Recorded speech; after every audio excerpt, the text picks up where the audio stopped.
Je parle français, je comprends français un peu, mais I'm going to stop speaking French right now. That's as good as it gets. So I'm going to be in English. I'll try to go slow. Hopefully you can listen.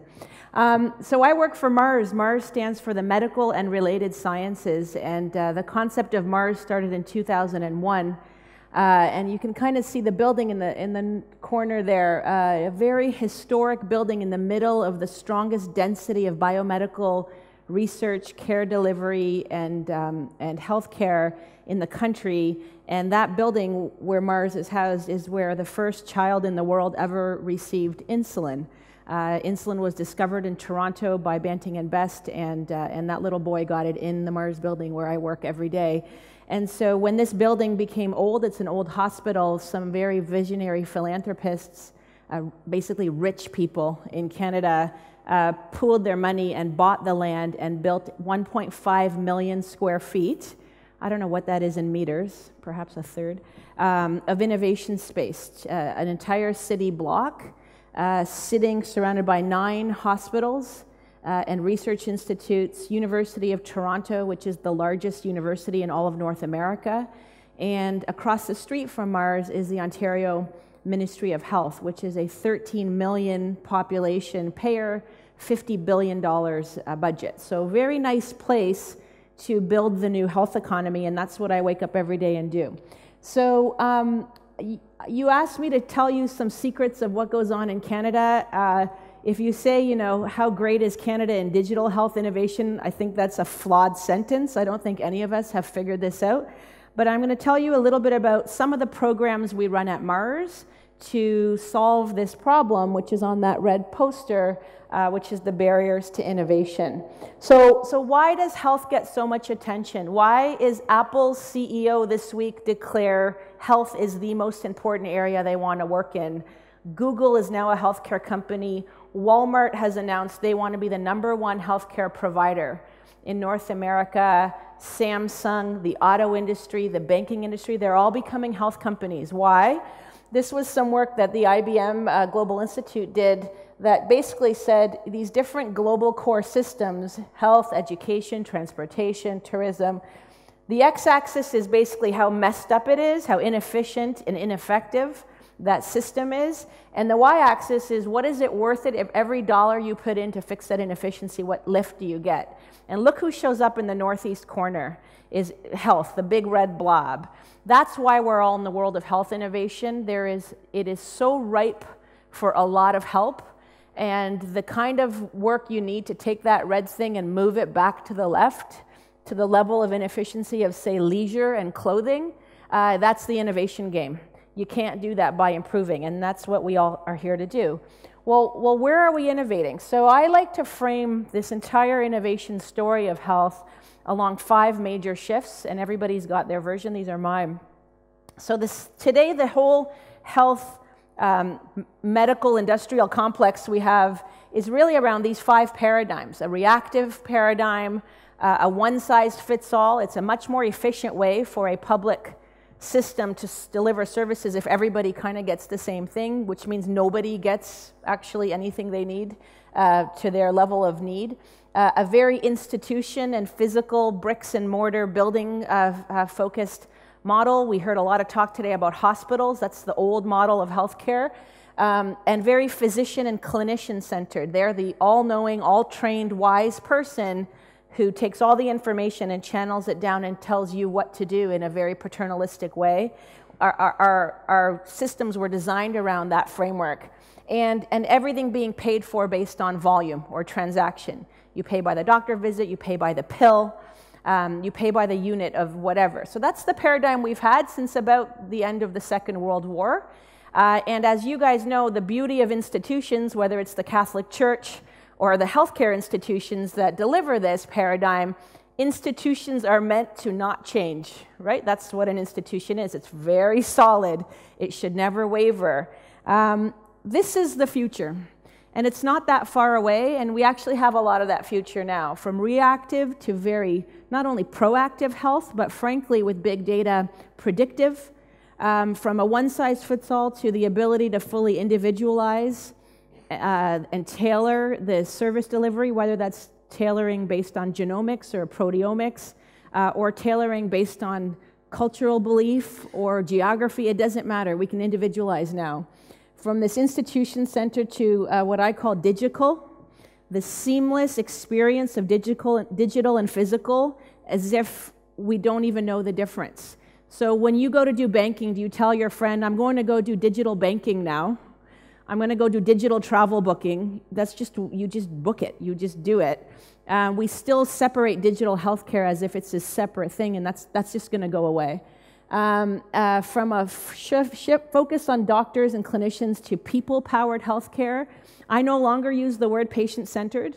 I think that's still quite paternalistic. It's still saying, we're in charge, but we're going to put you at the center. The new model of care is the citizens in charge, and you're part of their team. And then finally, the ability to then pay on value instead of volume. So this is the shift. Well, every institution we know and love and work with, whether they're academic or hospitals or health systems, lives in the current system, and it's very difficult for them to plan for and organize themselves around that, because that would require taking some portion of your budget, your headcount, your projects, and being schizophrenic, delivering the core, because you still have to deliver today, but planning for the future. That's called innovation, and most incumbent organizations have a really hard time with this. That's why they get disrupted. And sometimes they can play in the two worlds. Well, when people are able to deliver products, services on the green line, that's the third horizon of innovation, that's called creative destruction. That's what creative destruction is. It's creatively destroying institutions and putting them back together. Entrepreneurs are the agents of creative destruction. And I don't define an entrepreneur necessarily as somebody who runs a business. It's somebody who takes on the status quo, who does not accept the red curve because they know it's going away and wants to live in the green curve. And that's a lot of what you guys are here today, and that's what I wake up every day and do at Mars.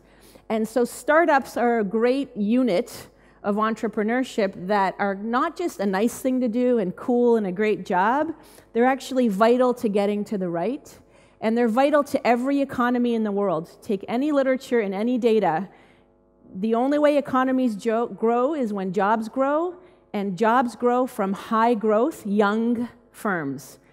Now, not many firms become high growth, as we just saw, 95% fail or whatever, but we're here to make those 5% really grow fast, drive our economy, and achieve the stuff on the right.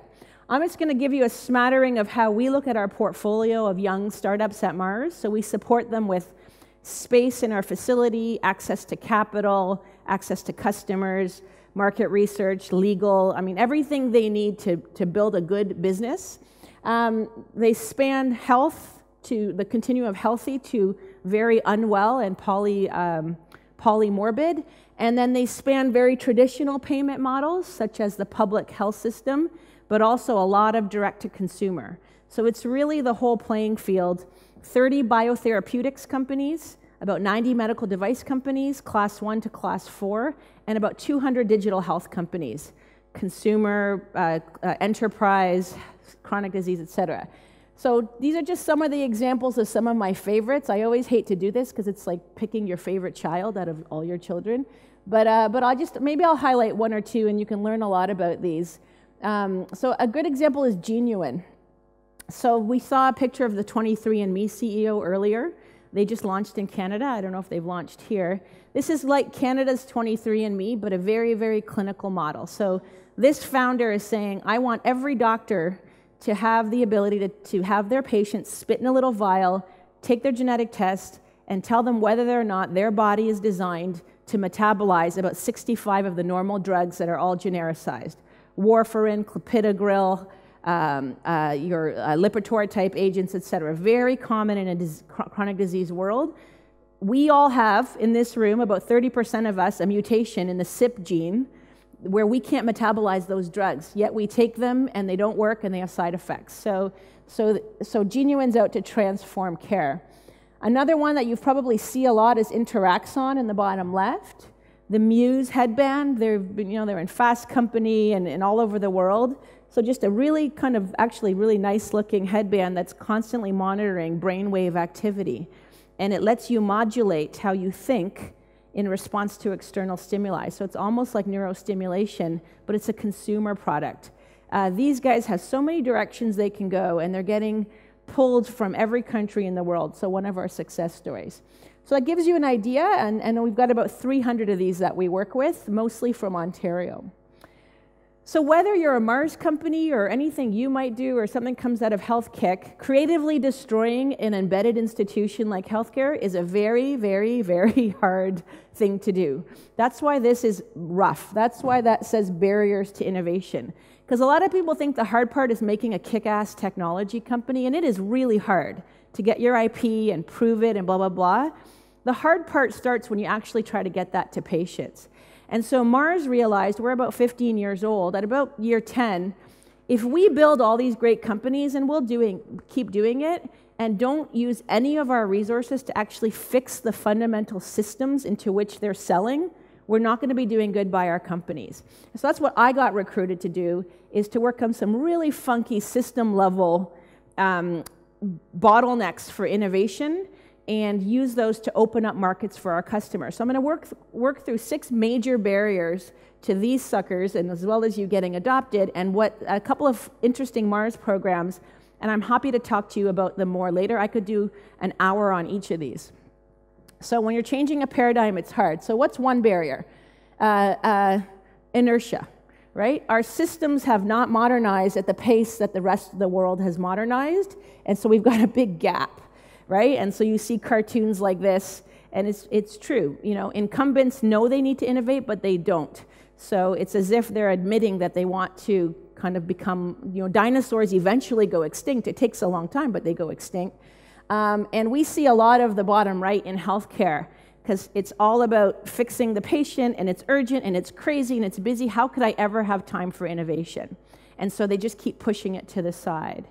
And so one of the programs or things we focus on with our ventures is to plan for that, right? So a lot of people come in. You might come out of the Hacking Health this weekend with not even a product. I don't even think, you know, when people develop an app, you're not a product, and you're certainly not a company. You know, I think we have a lot of features. That's what people develop. Not enough anymore to be a product. Okay, so then people add it and make it a smart product, right? It was maybe analog, and it became digital. It's getting interesting, but you're not going to get adopted just because it's smart. Okay, so they add connectivity. It's smart and it's connected. These things can talk. Now it's getting interesting. Now there's some value prop. Still not good enough. So now we're asking our young startups, don't just be smart and be connected. You need to be plugged into a system, right? If you think of the iPod, when iPods came out, MP3 players were in the market for a very, very long time. It wasn't about the iPod. It was about the system that they built around this technology, this product, right? So we try to work on our clients, either build a system around your technology or make sure you're lockstep partnered with a system. The ultimate holy grail is to be in a system of systems. And so if you think about this metaphor, if that's a tractor, you know, my founder might be saying, I'm in the tractor industry. I'm making tractors. I'm making a diabetes app. Not any different. But if we get them to think system of system, they're now suddenly in the farm automation ecosystem. They are one component of an entire ecosystem called farm automation. There's irrigation, seed technology, you name it. So that's kind of a critical strategy for digital health innovators, I'd say, if you want to have a fighting chance of you're one of thousands of like you to succeed. This is really dark. The other big thing I've been working on, and it's actually with the co-founder of Hacking Health, Hadi Salah, who's not here, is Mars is in this game on the left. We're helping build and de-risk a lot of companies. Some of them might pop off and become the next Facebook in my dreams, or whatever is going to happen, but very rarely, right? So we are working a lot more on embedding our companies in major established firms, major pharmacies, major health systems, systems of systems, whatever. So we actually have 2 offerings at Mars now. We have venture services, helping companies grow and scale faster than everybody else. I now have a corporate service platform. I'm helping corporations bring in innovation from the outside, because they'll never be able to develop it on their own pace, and that's open innovation. So we have a whole program for that with corporations across the country and now internationally. Next barrier. Let's say you got in. You got your first thing, Kaiser Permanente said they're going to try your thing out for their 200,000 kidney patients. Well, we all know how technologies diffuse, right? So this is a typical S-shaped adoption curve, right? At the beginning, slow, early adopters, it tips, and then it goes.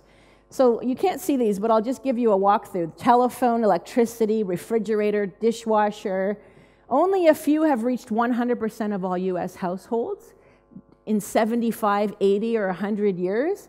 Some, like internet, are still at about 70% of households.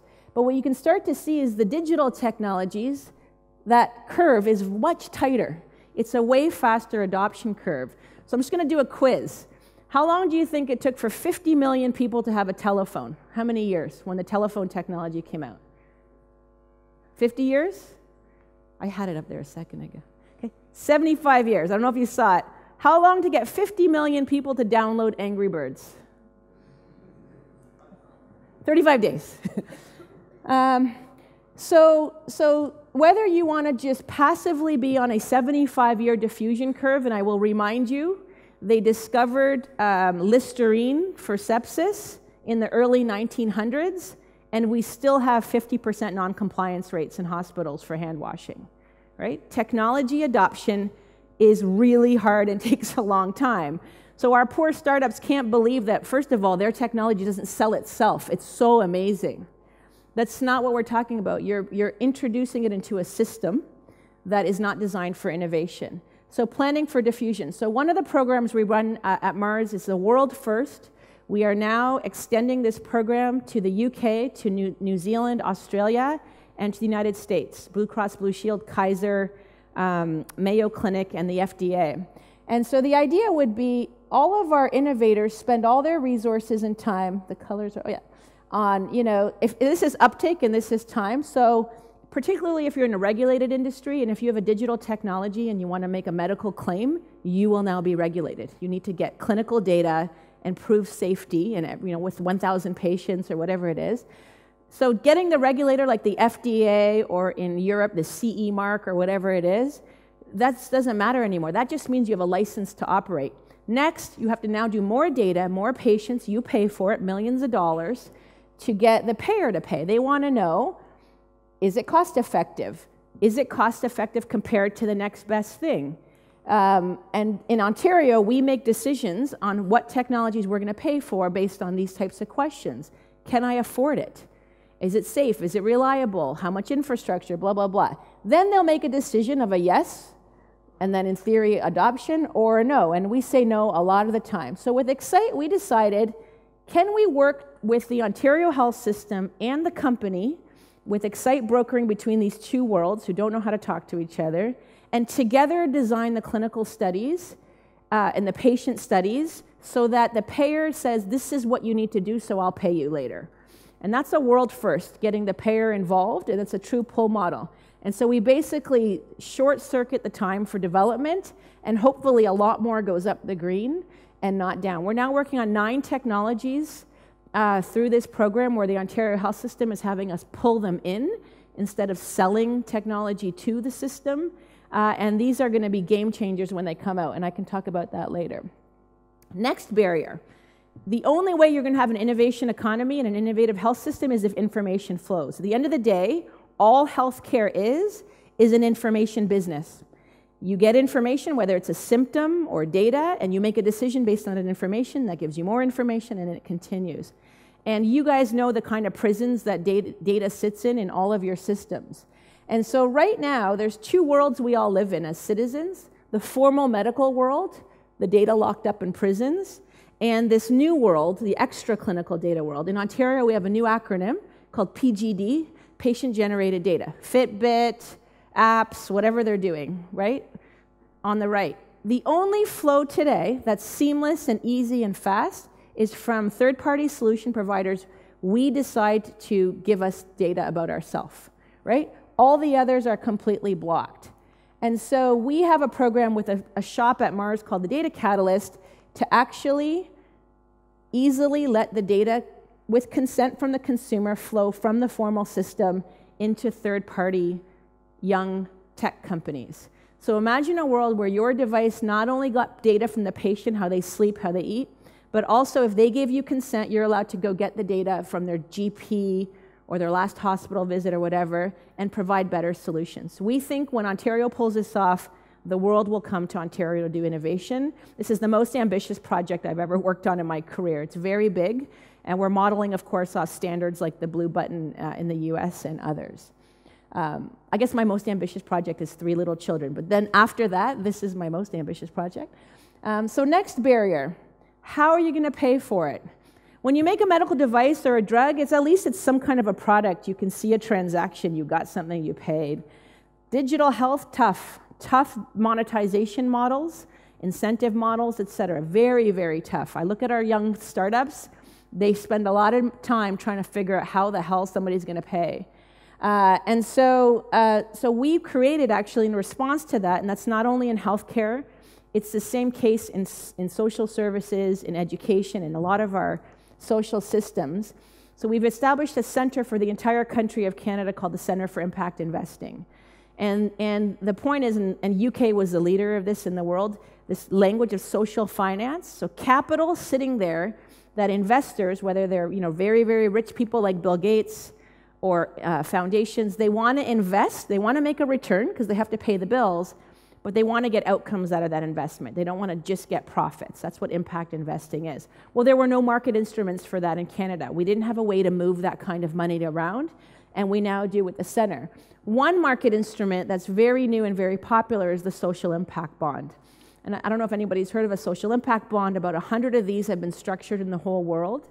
And the idea is a third-party nonprofit agency or a startup has a great intervention, so in this case, heart and stroke for blood pressure, and a small nonprofit called Chez Soi that gives housing first for homeless people who have mental illness.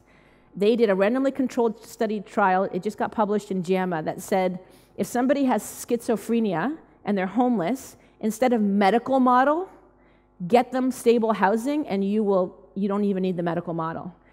That's what the intervention is. These poor young little nonprofits can't do that at scale in a country like Canada. The way they get revenue every year is from donors.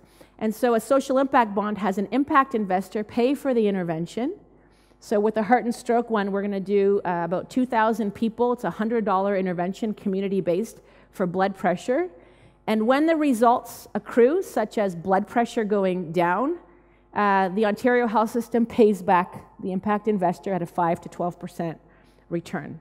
So the investor still gets their investment. They're here to make money, but they only want to make money if the return happens.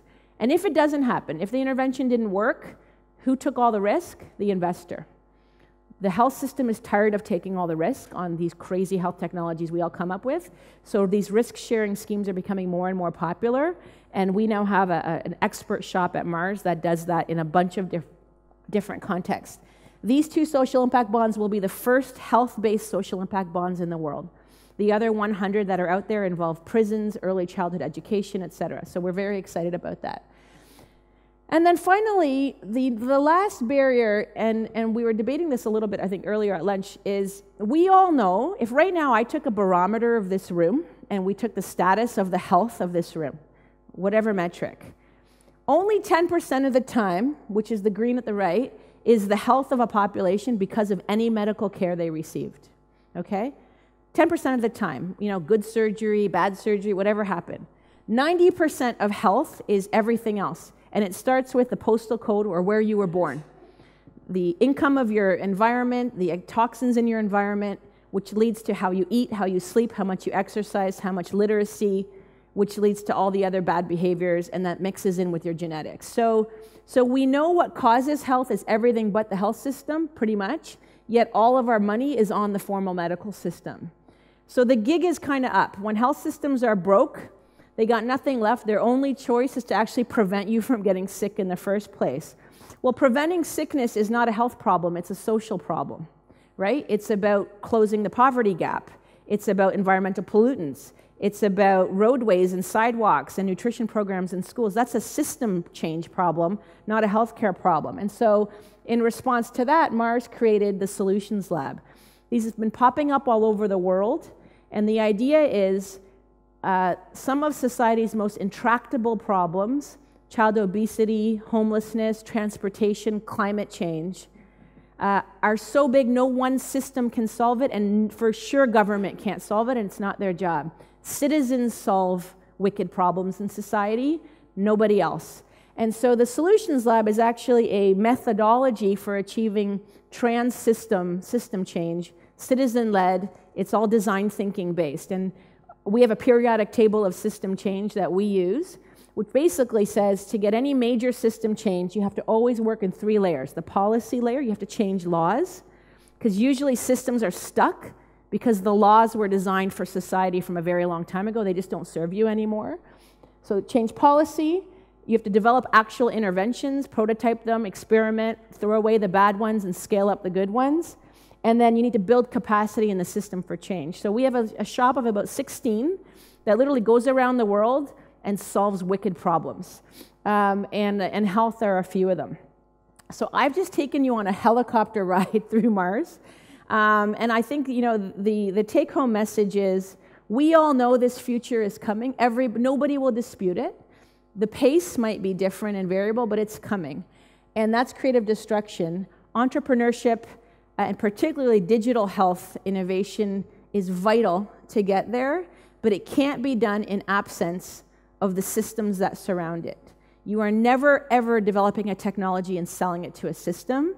You're changing a care model and bringing a technology into that care model. And that's how we try to work at Mars, but we need to be working on all those levers in order to actually raise the game in health and in health innovation. So I'll stop there, and I'm happy to take a couple questions. Thank you, Zayna. Thanks very much, Zayna.